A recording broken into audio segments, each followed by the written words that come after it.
시편 23편 오늘 찬양 가운데도 많이 등장했던 가사의 내용들인데요.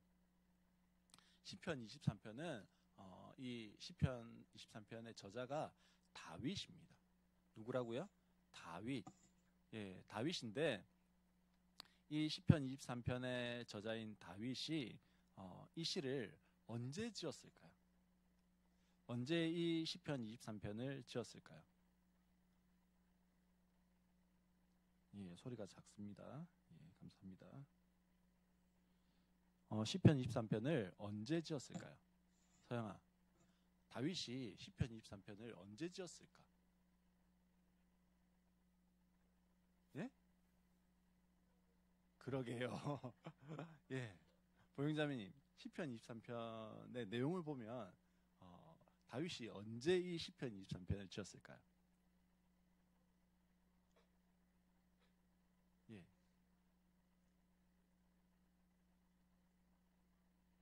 예, 지난 날을 회고하면서 지었던 시편이다. 예, 정확하게 맞습니다. 다윗이 목동이었을 때, 목자였을 때, 그때의 이야기를 지금 시라고 하는 형식의 것으로 해놓은 것이긴 하지만 사실은 이 시편 23편이라고 하는 것은 다윗이 자기의 목동 시절, 목자 시절을 이렇게 나중에 나이가 들어서 회상하면서 지었던 시편이 시편 23편이에요. 본인이 목자였어요. 목동이었어요. 양을 치는 목동이었습니다. 그래서 양이 어떻게 하면 안전한지, 어떻게 하면 기쁜지, 어떻게 하면 즐거운지를 잘 알고 있었던 사람입니다. 사무엘서에 보면 다윗과 골리앗 이야기가 나옵니다. 거기에 보면 골리앗이 나와서 이스라엘 백성들을 막 무시하고 하나님을 무시해요. 그때 아무도 이 하나님을 무시하는 골리앗을 향해서 나아갈 수 없었습니다. 그때 다윗이 나아가죠. 사울 왕에게 내가 저 할례 받지 못한 계만도 못한 골리앗과 싸우겠습니다. 그때 사울 왕이 물어요. 야, 네가 어떻게 나가서 싸울 수 있냐? 그때 뭐라고 이야기하냐면 내가 아버지의 양을 지킬 때 사자가 오고 곰이 와서 그 양들을 해하려고 할 그때 내가 곰을 죽이고 사자의 입에 양이 혹시라도 탁 들어가 있으면 뭘 찢어버리고요? 사자의 입을 찢어버려서 그 양을 구해내고 그렇게 했었습니다. 그렇게 이야기해요. 근데 또 다른 말씀을 보면요. 그러면 이 다윗이 양을 몇 마리나 쳤을까요? 양을 다윗이 몇 마리나 쳤을까요? 막 사자한테서도 입 찢어가지고 양을 구하고 곰한테서도 막 이렇게 하고 했는데 몇 마리나 양을 쳤을까요? 다경아, 보면대 때문에 잘 안 보이긴 한다만 몇 마리 좀 쳤을까? 40마리. 예. 서진아, 양을 몇 마리나 쳤을까? 아유, 감사합니다. 많이. 그렇죠. 우리 뭐 호주나 뉴질랜드 이런 데 가면 뭐가 많아요? 양이 많아요. 그래서 양을 그 가이드가 이야기하는데 양을 어떻게 살리는지 아십니까? 질문했어요. 양이나 소나 이런 거를 어떻게 살릴까요? 예, 땅을 이렇게 정해요. 뭐 만약에 한 평이면 한 평, 가로 세로 뭐 몇 미터 몇 미터. 그래서 사진을 딱 찍어요. 그리고 거기에 있는 소나 양을 살립니다. 아, 만약에 요 한 평 안에 소가 6마리 있다. 이러면 우리 땅이 몇십만 평이니까 거기에 아마 한 평에 6마리니까 몇십만 평에는 몇 마리 정도가 있을 거야. 이렇게 살린대요. 한 마리, 두 마리 이렇게 살리는 게 아니고요. 너무 많아서. 근데 성경에 보면 다윗이 양을 몇 마리 쳤다고 돼 있냐면 몰라요. 근데 몇 양을 쳤대요. 얼마만큼요? 몇 마리의 양을 쳤대요. 근데 여기에 몇 양이라고 하는 것은 둘 이상을 사용되어지는 복수예요. 그 말은 아주 많은 단위의 복수가 아니라 둘 이상. 그러니까 다윗이 아버지 양을 쳤는데 몇 마리 정도 쳤다고요? 2마리 이상인데 많지는 않은. 2마리 이상인데 많지는. 그러니까 우리로 치면 뭐라고 이야기할 수 있습니까? 한 서너 마리 뭐 이렇게 이해하면은 딱 맞는 거예요. 왜냐하면요, 다윗은 족보를 쭉 보면요, 다윗은 엄마가 안 나와요. 아빠는 이세인데 엄마가 안 나와요. 엄마가 누군지 안 나와요. 근데 계보를 쭉 보다 보면 다윗은 약간 사생아 같은 그런 아빠가 실수해갖고 밖에서 나온 애 같은 약간 그런 느낌이에요. 늘 집안에서도 부끄러움 당할, 얘 보면은 내 잘못했던 게 막 생각나는 그런 아들이었어요. 그래서 뭐 그런 기대가 없는 아들에게 많은 양을 맡기면서 야, 양을 쳐라 이렇게 했겠습니까? 주업인데. 기대가 없으니까요, 보기 싫으니까 몇 마리 데리고 저 나가서 있어라 이랬던 아들이었습니다. 근데 그걸 뭐 했다고요? 최선을 다해서 돌봤던 것이 다윗이었어요. 그러면서 그 양들의 인생 가운데에 자신 최선을 다해서 그렇게 목자로 다스리는, 그렇게 잘 양을 치는데, 그러다 보니 자기의 인생이 보이기 시작했어요. 그리고 노년에 그 다윗이 가족들은 나를 무시하고 배척하고 혹은 별것 아닌 것으로 여기지만 하나님은 내 삶 가운데 무엇이 없게 하셨다고요? 목자가 되셔서 부족한 것이 없게.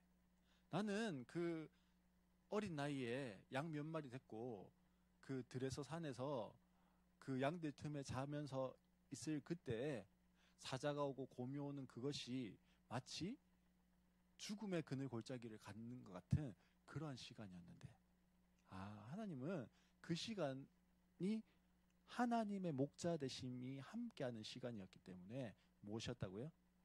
푸른 풀밭, 쉴만한 물가 같은 그런 시간이었다라고 말씀하시는구나. 뭐 이렇게 이해함들을 가지고 이 노년에 우리가 좋아하는 시편 23편의 말씀을 지은 겁니다. 오늘 이 말씀을 묵상하면서 다윗의 고백이 저의 고백이기도 하고 우리 성도들의 고백이 되었으면 좋겠기도 합니다.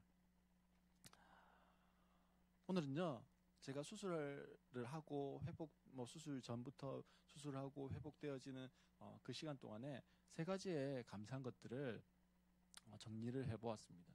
첫 번째로 감사한 것은요, 하나님께서 저에게 가장 적절한 타이밍에 수술하게 하셨다라고 하는 겁니다. 마치 주님이 나의 좋은 목자가 되셔서 인도해 가시는 것처럼 그렇게 하나님이요 저에게 가장 적절한 타이밍에 수술을 하게 하셨습니다. 작년 8월이었죠. 일가성 완전 기억 상실증이라고 하는 것으로 제가 응급실에 가게 되어졌고, 응급실에서 MRI 검사를 했습니다. 그때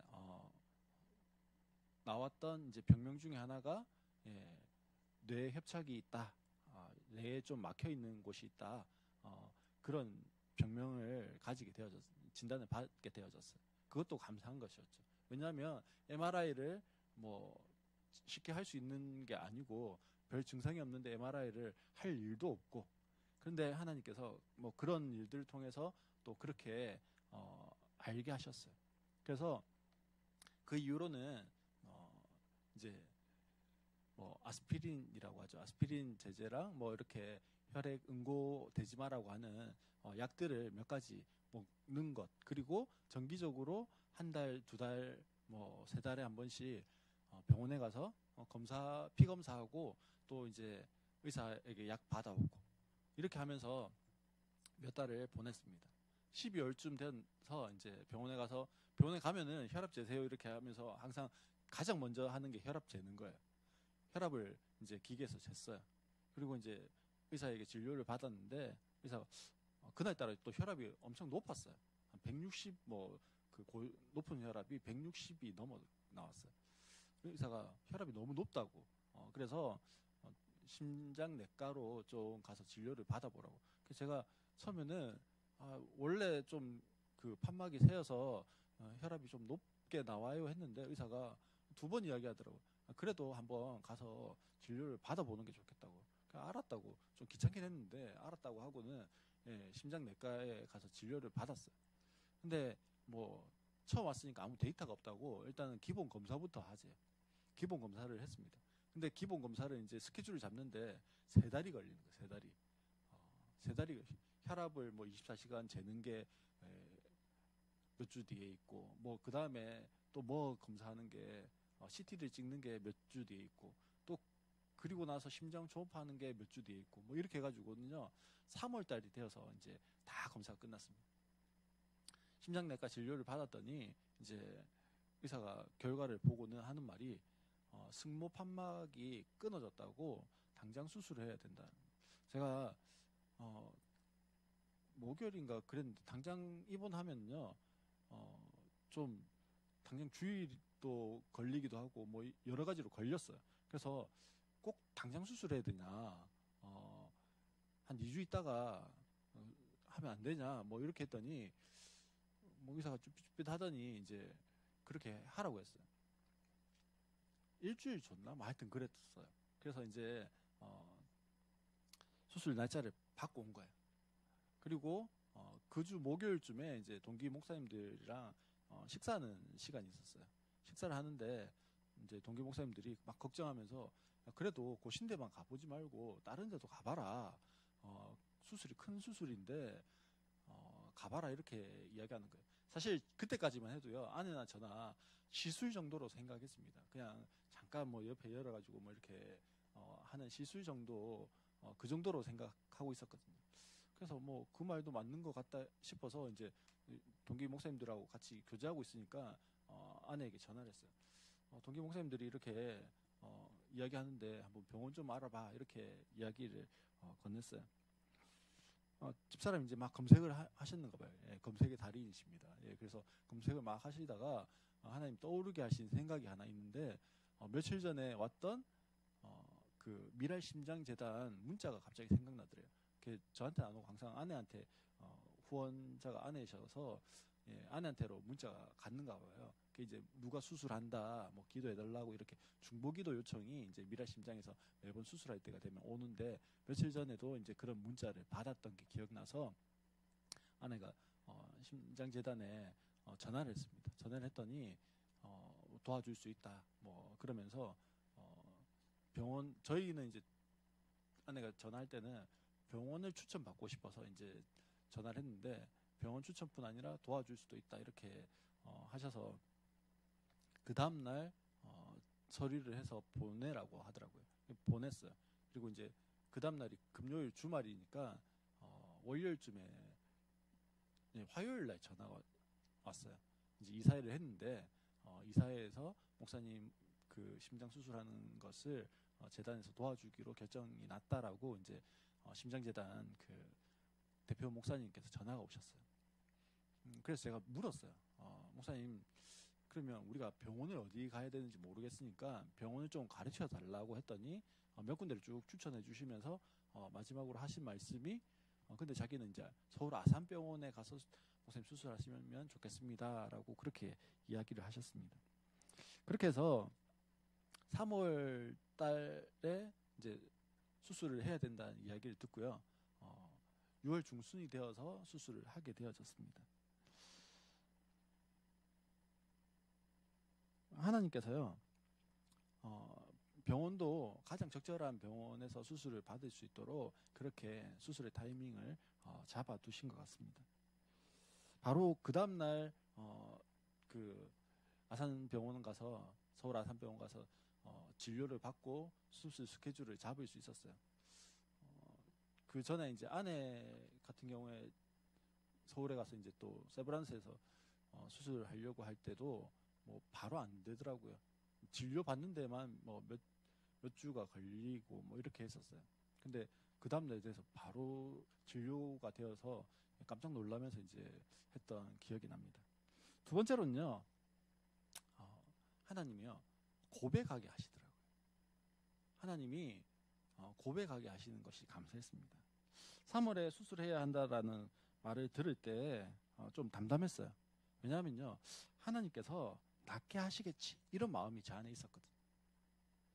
하나님이 기도해서 낫게 하실 거야 라고 하는 마음이 저 안에 100% 있었습니다. 그래서 사실은 좀 담담했었어요.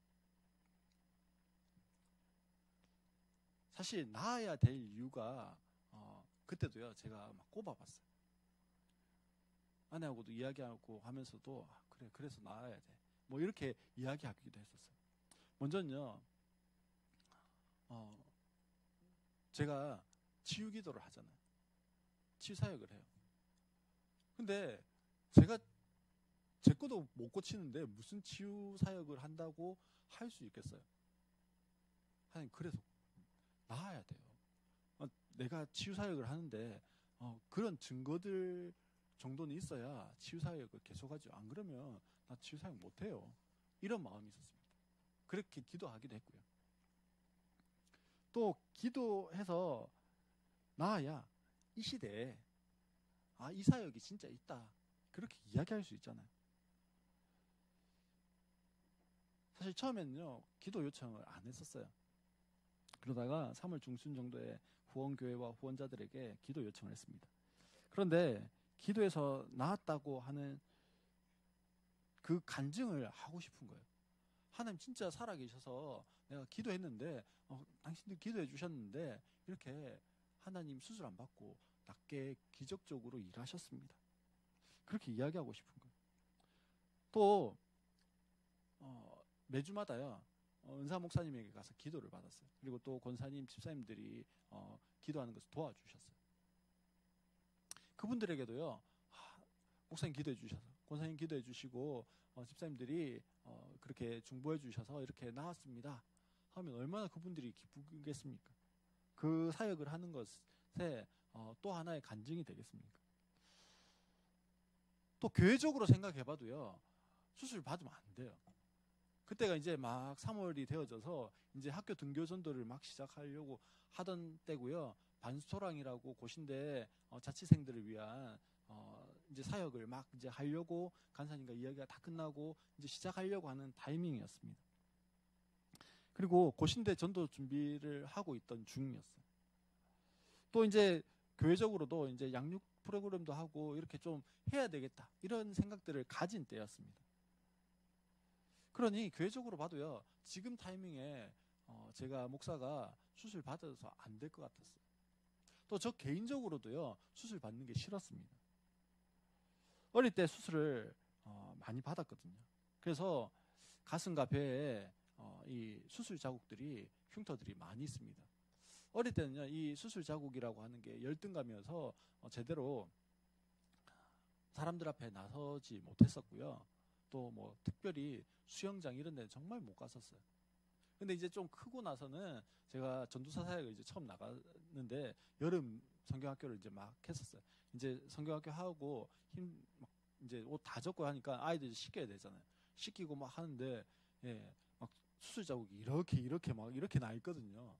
그러니까 아이들이 그때 전사였어요. 전사님 뭐예요? 이렇게 눈이 동그래가지고 보는 거예요. 그래서 제가 뭐라고 했겠습니까? 전사님이 17대 1로 싸워가지고 흔적들이다 이렇게 애들이 눈이 좀 전사님 무서운 분이구나 이렇게 근데요 어릴 때 그런 수술에 대한 경험들이요 이제 진짜 수술 안 받고 싶다 뭐 이런 마음으로 가득 차 있었습니다. 더 정확하게는요 어릴 때 가지고 있던 수술에 대한 트라우마가 있었어요. 제가 여러 번 수술을 하고 난 다음에 장유착이 잘 됐었어요. 장유착이 되면 뭐 장 이제 그 항문으로 요만한 캡슐 같은 거를 넣어서 이제 그거를 이렇게 기계로 돌려서 장이 유착돼 꼬여 있는 부분을 풀고 뭐 이렇게 하는 것들을 했던 기억들이 있습니다. 근데 한 번은 이제 되게 배가 아파서 병원에 갔는데 제 수술한 병원이 그 개근 백병원이거든요. 갔어요. 근데 사람이 너무 많은 거예요. 기다리다가 그냥 부모님이 다른 데 좀 그 작은 병원에 가가지고 빨리 진료를 받게 하자. 계속 배 아파하니까. 그래서 다른 작은 병원에 갔어요. 괜찮대요. 소화제 뭐 이런 거 좀 처방해주고 주사 한 대 맞고 왔어요. 근데 계속 배 아프다니까 그 다음 날은 이제 엑스레이만 잘 찍는 병원에 갔습니다. 그래서 병원에 갔더니 좀 이상하다고 큰 병원 가래요. 그래서 다시 이제 개근 백병원에 다시 간 거예요. 그곳에서 이제 입원해야 되겠다고 해서 입원을 시켜서 입원했습니다. 그리고 그 다음 날 의사가 회진 돌 새벽이었어요. 아침이죠. 아침에 회진 돌면서 보더니 장이 안에 썩고 있다고 당장 수술해야 돼. 그래서 긴급 수술을 바로 받게 되었어요. 이제 혈관을 잡아서 이 큰 바늘이 이제 들어가는 혈관을 잡아야 되잖아요. 간호사도 이제 막 너무 긴급 수술이 되다 보니까 또 그때도 제가 날씬했거든요. 그러니까 혈관도 잘 안 보이는 데다가 막 의사가 막 쪼고 이렇게 하니까 막 다 굳히니까 이제 간호사도 긴장한 거예요. 그래서 몇 번 찔렀는데 다 실패했어요. 계속 그렇게 해서 이제 또 더 잘하는 간호사 부르고 막 이러던 중에 이제 인터폰이 온 거예요. 왜 그 환자 안 올려 수술방에 안 올려보냈냐고. 그래서 이래가지고 지금 혈관 못 잡아가지고 주사 바늘 못 놨다 이렇게 했더니 그 의사가 그냥 올려보내 뭐 이렇게 했어요. 이제 침대채로 이제 그냥 간 거예요. 그때가 초등학교 2학년 때였습니다. 초등학교 2학년인데 수술방에 그냥 들어갔어요. 그냥 들어갔는데 이제 수술해야 되니까 뭐 다 벗기고 그 청 같은 거를 이렇게 덮었던지 뭐 어땠든지 하여튼 되게 추운 느낌이었어요. 그리고 또 그 수술 테이블에 눕히는데 수술 테이블이 왜 그리 차온지 모르겠어요. 너무 차웠어요. 그리고 뭐 이렇게 마스크 이렇게 해가지고 숫자 세알려라 이렇게 하다가 한 셋, 넷, 다섯 정도까지 세알려고 나니까 수술이 끝나 있더라고요. 저에게 이렇게 수술이라고 하는 것은요, 이제 그게 마지막 수술이었거든요. 수술이라고 하는 건요, 되게 차갑고 서늘하고 그래서 다시 받고 싶지 않고 이게 수술이었어요.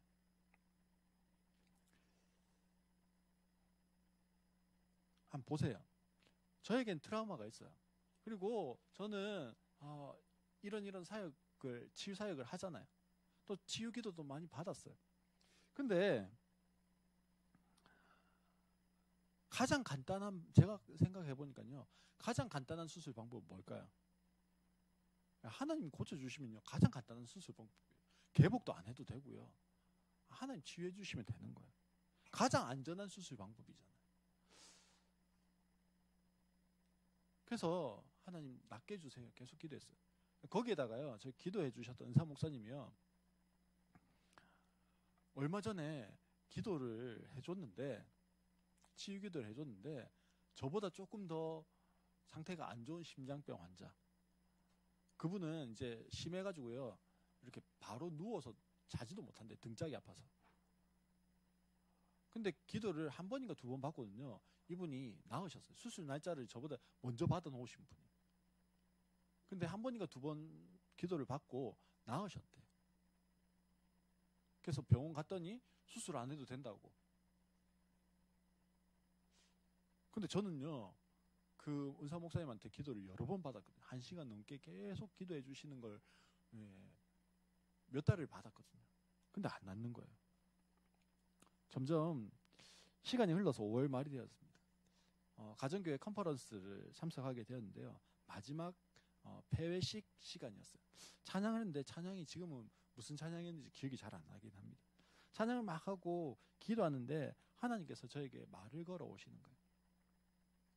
하나님께서 이렇게 말씀하셨어요. 야, 네가 왜 꼭 나아야 하지? 저한테 물어오시는 거예요. 전 답이 있잖아요. 하나님, 제가요, 나와서 간증이 되고 싶고요. 제가 나와서 기도하신 분들의 기쁨이 되고 싶고요. 제가 가장 간단히 수술 받고 싶고요. 제가 교회 사역도 해야 하고요. 제가 트라우마도 있으니까요. 그런 수술 안 받고 싶고요. 그러니까 하나님 낫게 해주셔야죠. 그렇게 대답하고 있는 저를 봤어요. 그때 하나님 다시 물으셨어요. 왜 제가 라고 하는 너가 주체이냐라고 그렇게 하나님 물어오셨어요. 저는 그 순간 아무 말 할 수가 없었습니다. 그리고 조금 후 하나님 그렇네요. 하나님의 영광을 위해서, 하나님의 교회를 위해서라고 했는데 정작 내가 나아야 하는 이유에는 하나님이 없었네요. 그렇게 고백했습니다. 하나님, 수술하는 것도 하나님이 인도하시면 순종할게요. 하나님 위해서 순종의 걸음을 걸어가겠습니다. 그렇게 하고요, 하염없이 제가 그 자리에서 그냥 울었어요. 그러나 여전히 치유 기도를 받았고 끝까지 주의 도우심에 기적적 은혜를 구했습니다. 그것도 제가 할 수 있는 순종의 최선이라고 생각했기 때문에 그래요. 수술을 위해서 입원했을 때, 수술하기 얼마 전인지 정확하게 기억이 나지 않는데요, 아내가 이렇게 질문했습니다. 부모님들도 아이가 큰 수술 받으면 아이들이 원하는 장난감이든지 선물이든지 이런 거 해주잖아. 당신 하나님께 원하는 선물 없어? 이렇게 물었어요. 그러면서 아내가 이야기하는 거예요. 아마 당신 원하는 거 한 개는 이참에 하나님이 들어주실 거야. 사실 생각해 본 적이 없는 질문이었어요. 그 질문을 받고 잠시 생각했습니다. 아내가 다시 말합니다. 지금 차가 필요하니까 자동차? 잠시 후 제가 대답했어요. 하나 생각나긴 났다. 근데 내가 생각났는데 어쩔 수 없는 나 목사인 것 같아. 했더니 아내가 내가 생각하는 게 맞을까? 뭐 이러면서 차마 내가 그거 달라고 기도해라고 말은 못했는데 성도 이렇게 묻는 거예요. 하나님께 선물을 하나 주세요라고 하면 제가 할 수 있는, 하나님 이거 주세요라고 할 수 있는 그 한 가지가, 하나님 동력자 세 가정만 붙여주세요. 이게 제가 할 수 있는 기도였어요. 아시는 것처럼 저는 결국 6월 14일 날 수술을 받았습니다. 저의 개인적인 수술 받지 않고 싶은 이유가 트라우마라고 했어요. 어릴 때 수술을 많이 받아서 장유착이 되어졌던 것 때문에 그렇죠. 근데 오늘 본문에 나오는 사망의 음침한 골짜기, 사망의 그늘 골짜기 같은 느낌이 수술방이었어요, 저에게는. 근데 수술하는 날이 되어졌습니다. 수술하는 날이 되어졌는데 보통 수술 TV나 영화 뭐 이런 걸 봐도 그렇고요. 또 아내가 수술하러 갔을 때도 그랬었어요. 침대로 이렇게 가거나 아니면 보조 침대에 옮겨서 누워서 이렇게 갔거든요. 근데 수술하자고 휠체어가 한 대 왔어요. 제가 그때부터 이거 아닌데 이런 느낌이었어요. 휠체어가 한 대 왔어요. 그리고 휠체어에 앉으래요. 앉았습니다. 휠체어를 타고 수술실 적혀있는 곳으로 들어가는 거예요. 그때부터 하나님 이거 아니잖아요. 그런 마음이 들었어요. 예, 활주로처럼요, 대각선으로 이렇게 선이 그어져 있는 1번부터 8번 정도까지 되어져 있는 베드가 이렇게 쭉 누울 수 있는 수술 대기실 앞에 1번인가 2번에다가 제 휠체어를 딱 놔두더라고요. 그때 제 느낌이요, 이 기분이 얼마나 싫은지 아시잖아요. 하나님 앞에 반문했었어요. 그리고 몇 분이 지나서 간호사가 제 이름을 부르고 그 간호사가 저를 수술방으로 데리고 들어갔어요. 수술실에 들어갔더니 많은 의사 간호사들이 막 수술 준비를 하고 있었습니다. 그리고 저한테요, 환자분 걸어서 그 수술대에 올라가서 누우세요 이렇게 하셨어요. 근데 수술실에 누웠는데 그 수술방 안이요, 너무 따뜻한 거예요. 그리고 수술 그 테이블이 너무 따뜻했어요. 그리고 그 순간에 하나님이요, 말을 걸어 오셨어요. 정말 생뚱맞은 말을 걸어 오셨어요. 하나님 뭐라고 말을 걸어 오셨냐면, 나랑 춤추고 나면 끝나 있을 거야. 마치 간호사가 숫자를 세라고 하고 하나 둘 하고는 기억이 없습니다. 저는요, 꿈속에서 하나님과 아름다운 옷을 입고 화려한 궁전에서 춤을 추다가 그렇게 깨어났습니다. 이렇게 이야기하고 싶은데요, 전혀 그렇지 않았어요.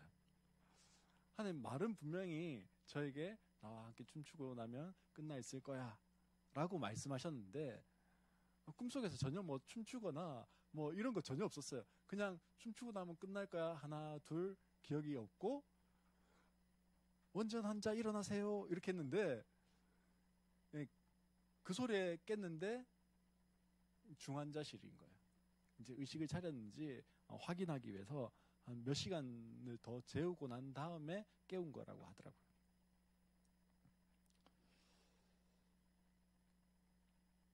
그럼에도 나랑 춤추고 나면 끝나 있을 거야 말씀하셨던 그 주님의 음성이 4절의 말씀과 같은 거였어요. 저에게는.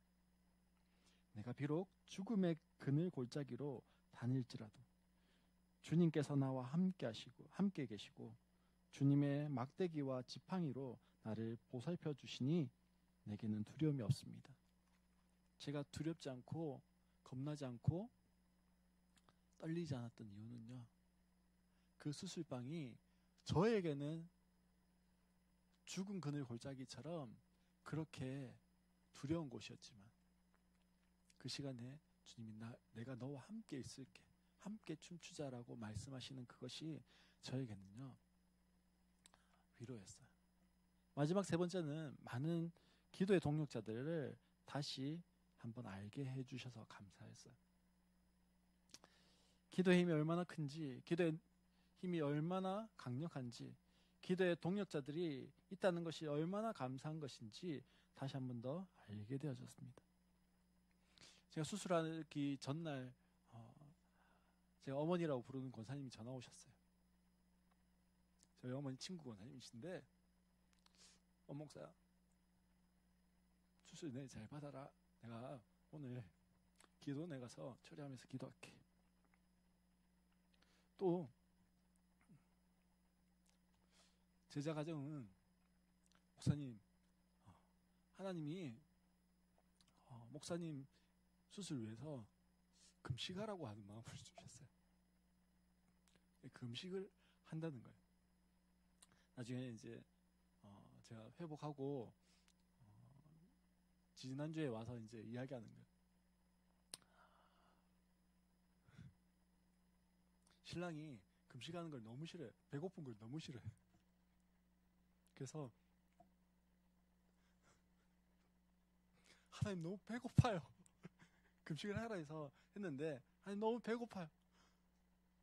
그리고는 좀 이따가 목사님 낫게 해주세요. 목사님 수술 잘 받게 해주세요. 그렇게 기도하는 제자 동력자 부부도 있었습니다. 또 기도 시간마다 후원교회에서 새벽이고 수요일이고 예배 시간 모일 때마다 저를 위해서 기도해 주셨다라는 이야기도 들었습니다. 또 제천에서 올라오셔서 서울역에서 병원까지 한 1시간 거리인데 저희들을 픽업해 주시기 위해서 제천에서 제천에서도 한 2시간 가까이 서울까지 오려면 걸려요. 그리고 또 서울역까지 와서 서울역에서 저희를 픽업해서 1시간 가시고, 그거 하시고는 또 약속이 있으셔서 바로 제천으로 내려가셨어요. 얼마나 감사한지 모르죠. 퇴원에서는요, 제가 좀 힘들었거든요. 퇴원하고 오는 길이. 그랬더니 동기 목사님이 플랫폼까지 나오셔서 가방이랑 저랑 또 배웅하셔서 집까지 실어주셨어요. 많은 믿음의 동역자들, 사람들이 있었습니다. 뿐만 아니라 기도하는 것이 상황을 역전시키고 변화시켜가는 것을 알게 하셨습니다. 4월에 입원해서 검사했을 때 수술 집도의 선생님이 가슴 개용을 통해서 수술하겠다고 말씀하셨어요. 사실 호흡기 내과에서는 폐를 통해서 지금 수술한 것처럼 이렇게 수술할 것을 권했는데 시야 확보가 잘 안 된다고, 조금 더 안전한 방법인 가슴 개용을 통해서 수술하겠다라고 그렇게 이야기하셨습니다. 수술 전날도 의사 선생님이 회진 시간에 내일은 가슴 개용으로 해서 수술한다라고 했어요. 가슴 개용으로 수술을 하게 되어지면요, 이 가슴 뼈를 다 끊어내야 돼요. 그래서 다시 수술 다 끝나고 나면 가슴 뼈를 다시 붙여야 돼요. 그러면 2달 동안 이 상태로 옆으로 눕지도 못하고 이 상태로 그대로 자야 돼요. 그리고 뭐 무거운 것도 들 수도 없고 한 2달 정도 꼼짝 못하고 뼈가 자연스럽게 붙을 때까지 그대로 있어야 되는 거였어요. 즉 2달 동안은 회복이 엄청 느려진다라고 하는 거였죠. 그래서 마지막 기도 요청에서 가슴 개용 수술이 아니라 폐절제술로 수술할 수 있도록 기도 요청을 했었습니다. 수술 당일 집도의가 회진 시간에 왔어요. 오후에 수술인데 아침 7시에 이제 회진하면서 온 거예요. 그러면서 이야기하는 게 가슴 개용 수술이 아니라 폐절제술로 한번 시도를 해보자라고 하는 이야기를 꺼냈습니다. 그리고 나서 혹시 폐절제술로 했을 때 시도해서 안 되면 그때 가슴 개용 수술로 하겠다라는 거예요. 그러면서 동의할 수 있겠냐? 옆에 한번 더 찢는 거 동의할 수 있냐라고. 당연히 된다고 했습니다. 그리고 결과적으로 폐절제술을 통해서 농수술이 잘 되었습니다. 지금 수술 이후에 거의 한 달 만에 예배인도 하기 위해서 지금 이 자리에 서 있잖아요. 할 수 있는 것도요, 다 동력자들의 기도의 응답이라고 생각합니다. 오늘 설교를 한 것이 아니라 간증을 한 이유가요, 6절 때문에 그렇습니다. 6절 말씀을 한번 볼까요? 진실로 주님의 선하심과 인자심이 내가 사는 날 동안 나를 따르리니 나는 주님의 집으로 돌아가 영원히 그곳에서 살겠습니다. 사랑하는 성도 여러분, 다윗의 노년에 천국을 소망하면서 주의 선하심과 인자심이 자신의 일평생 동안 함께했던 것을 고백하고 이제는 천국이 내 소망입니다. 그렇게 고백하는 것이 이 6절의 말씀이긴 해요. 단순히 목사의 간증이 아니라 저의 삶의 기도의 응답으로 선하신 목자 되신 주님의 인도하심으로 이 사망의 음침한 골짜기 같은 순간, 차갑고 힘들고 고통스럽고 절망적인 그 순간에도 나와 함께 춤추자 말씀하시는 그 주님이 그 시간들, 그 순간들을 선하게 인도하신 그 주님이십니다. 그리고요, 인자하게 우리를 이끄신 주님이십니다. 인자하다라고 하는 게 뭘까요? 자상하게 이렇게 하회탈처럼 웃으시는 걸까요? 아니에요. 영어 성경에 보면 멋이라고 돼 있어요. 자비라고 돼 있어요. 남을 사랑하는 마음으로 그 사람을 돌보는 것. 하나님 우리를 긍휼히 여기셔서요, 우리를 돌보시고 계신 그것이 하나님의 인자심이에요. 그 하나님의 인자심이 우리 성도들의 상황과 환경과 여건과 상황들은 다 달라요. 그런데 못하다고요? 선하신 하나님. 아니, 사망의 음침한 골짜기를 지나는데 하나님 뭐라고 이야기하신다고요? 내가 너를 선하게 인도했다. 우리 간사님이요, 지금 이제 막 사회 나가서 새로운 일에 도전하고 있는 그 땀 뻘뻘 흘리는 그 현장이 무엇 같을 수 있어요? 가시밭길 같을 수 있어요. 근데 하나님 뭐라고 이야기하신다고요? 내가 너를 선하게 인도하고 있다. 왜요? 가시밭길이 아니어서 선한 거예요? 아니요. 가시밭길이라 할지라도 자세히 보면요, 내가 그 가시밭길에 그 가시들을 다 밟고 있는 게 아니고요, 뭐가 장착되어 있을까요? 하나님의 패드가 딱 장착되어 있는 거예요. 그래서 내가 가시밭길을 내딛지만 나는 고통스럽지 않을 수 있는. 아니, 물론 고통스럽죠, 그 시간들이. 그럼에도 불구하고 하나님은 뭐라고 말씀하실까요? 내가 함께하면 이겨낼 수 있어. 내가 함께하면 통과할 수 있어. 그렇게 말씀하시는 거예요. 그 하나님이 원지어 목사의 하나님만 되시는 것이 아니라 우리 성도들의 하나님이 되십니다. 그리고 그 하나님의 선하심과 인자심은요, 저 천국 갈 그때만 누리는 게 아니에요. 지금 우리가 살아가고 있는 이 시간이요. 그 선하신 하나님, 인자하신 하나님이 나를 떠나서 떨어져 있는, 따로 뚝 떨어져 있는 것이 아니라 오늘이라는 현재 하는 하나님의 나라를 누리게 만드는 거예요. 그래서 6절이 중요한 거예요. 저 천국에서만 보자 그게 아니고요.